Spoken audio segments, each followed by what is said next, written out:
sewage water त्या पाण्यावाट वरून येतं दुर्लेवाडीच्या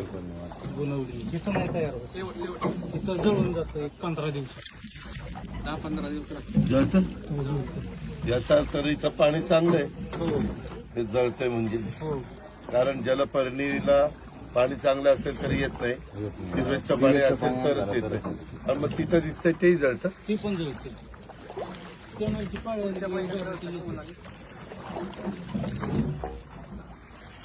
तू म्हणतो ते असं दबलंय काय ते हो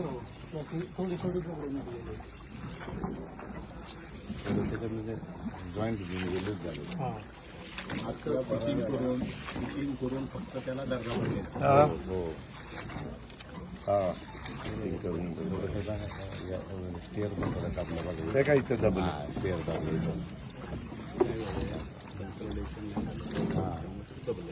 पूर्ण भरावा आहे म्हणून सांगितलं